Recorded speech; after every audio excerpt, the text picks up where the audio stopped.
Candidates for Attorney General of the Commonwealth. What's the difference between you and Martha Coakley?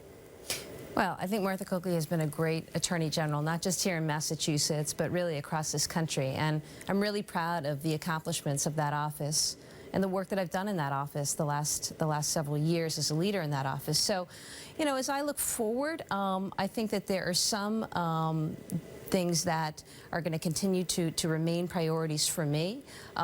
Protecting consumers, protecting taxpayers, making sure that women have access to reproductive health care. There are going to be some issues that we may have some differences on. The casino repeal question probably is a good example of that. It's my view that that's an issue that should get to the voters, that should get on the ballot, which is a difference in a position from the Attorney General's office. So I'm sure there'll be some differences and some similarities. You have become a vocal critic of casinos and a supporter of the repeal petition, as you mentioned, but you weren't always that way. What changed your mind? Oh, I've always been opposed to casinos. You know, I come at this, John, as a consumer advocate. As chief of the Public Protection Bureau in that office, I spent a lot of time taking on predatory lenders, unfair debt collection. I've seen what's happened as I've studied casinos with respect to addiction and foreclosures and personal bankruptcies. So that's always really troubled me.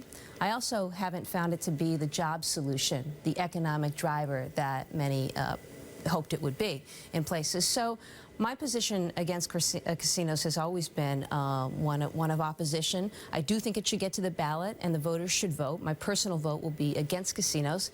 But if we have gaming here in this state, I think that I'm an Attorney General candidate who brings a healthy level of needed skepticism to this and will be the most effective regulator of the industry. Well, the people of Springfield, through referendum vote and through their elected officials, speak, if not unanimously, pretty close to it. They say that they do desperately need the jobs that the casino would provide there and really have no viable alternative. What's your response to them? Well, I think that it's an issue that's going to have an impact across the whole state, and therefore all residents here should get a chance to vote on it.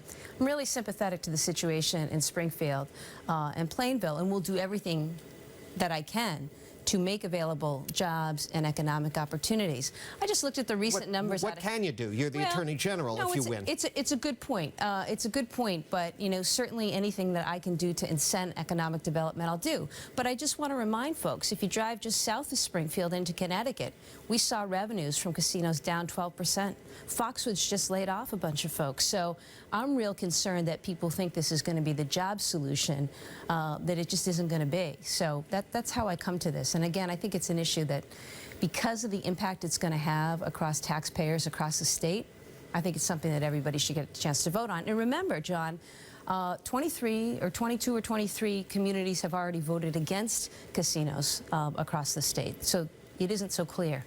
If people want to learn more about you, where can they go online and do that? Great. Well, I encourage folks to visit my website, maurahealey.com, and visit us in our headquarters over in Charlestown. We're gearing up for convention and a busy summer, but encourage folks to visit the website.